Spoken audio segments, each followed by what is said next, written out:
The substance of consciousness as retribution is abandoned by bodhisattvas as they are about to attain awakening and by disciples and pratyabuddhas at the time they enter nirvana without remainder. At no time is immaculate consciousness abandoned, because there is no time when there is an end to benefiting beings and making them happy. Terms such as mind, etc., apply generally to all states and should be used depending on the context. However, generally speaking, the eighth consciousness exists in two states. The first is its impure state, which is indeterminate, associated only with five dharmas, such as contact, and has as an object the aforementioned things it grasps and holds, upads, location, sthana, etc. The second is its pure state. Its nature is only good.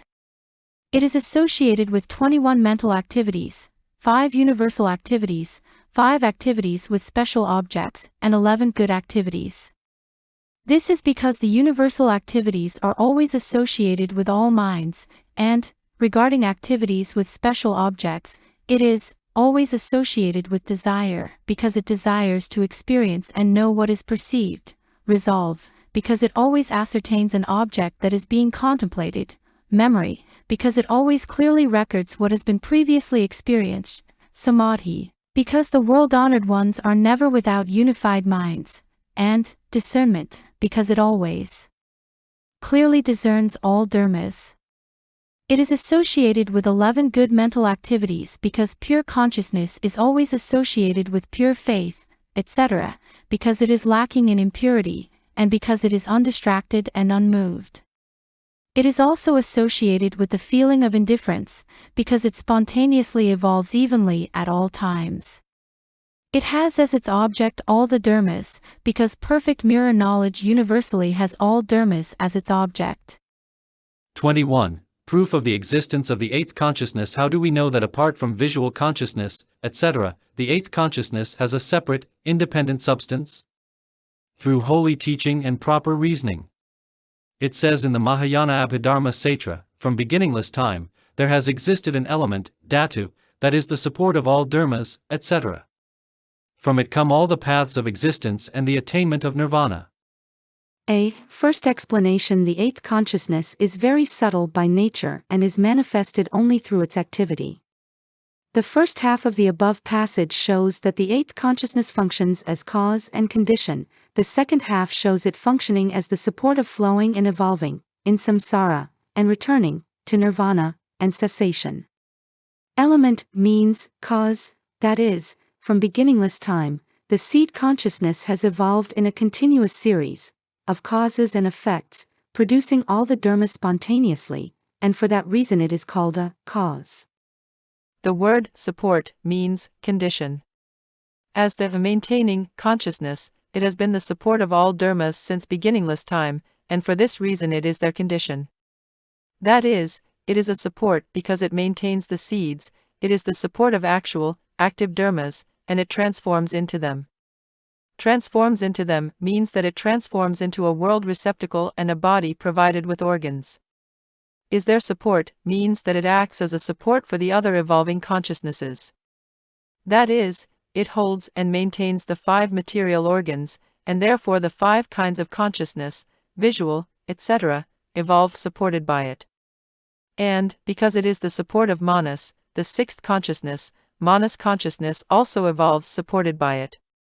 Because manas and manas consciousness are forms of evolving consciousness, they must, like visual consciousness, etc., be supported by organs existing simultaneously with them. The 8th consciousness, being a form of consciousness by nature, must also have a simultaneous support in the manas, or 7th, consciousness. This means that the function of this consciousness is that of being a cause. The expression from it in the verse means from this consciousness. Come all the paths of existence means come good and bad paths of existence. This means that the eighth consciousness is responsible for holding all the dharmas conforming to transmigration in samsara and causes beings to transmigrate in samsara. Even though delusion, karma, and forms of birth are all transmigration, the verse only refers to paths of existence, because they are the principal part of the result. Or the words paths of existence refer to both the places where one wanders in transmigration and to those things that cause one to transmigrate. Those things that accompany and assist the paths, such as the receptacle world, can also be called paths of existence. Delusion, karma, and forms of birth are supported by this consciousness that acts as a support for transmigration. The phrase, and the attainment of nirvana, means that as a result of this consciousness, there is the attainment of nirvana. This means that an eighth consciousness exists that holds all the dharmas favorable to return and cessation, and that causes the cultivator of the path to attain nirvana. The passage says only that one can experience and acquire the path, because nirvana does not exist dependent on this consciousness. Or it may speak only of the nirvana that is to be realized, because it is what the cultivator of the path really seeks. Or it may speak of both nirvana and the path to it, because both are in the category of returning and cessation. In other words, the word nirvana indicates the cessation that is realized, and the following, attains, refers to the path that attains. As a result of the path that cuts off, one cuts off delusions that are to be cut off, and at the ultimate, final stage, one fully attains nirvana. That which cuts off, that which is cut off, and the realization all depend on this, eighth, consciousness, which performs the function of supporting the returning and cessation. B. Second explanation also, the first quarter, pada, of the above verse shows that the self-nature of this consciousness is beginningless and always existent, while the last 3 quarters of the verse indicate, generally and specifically, that this consciousness is the support of both impure and pure dharmas.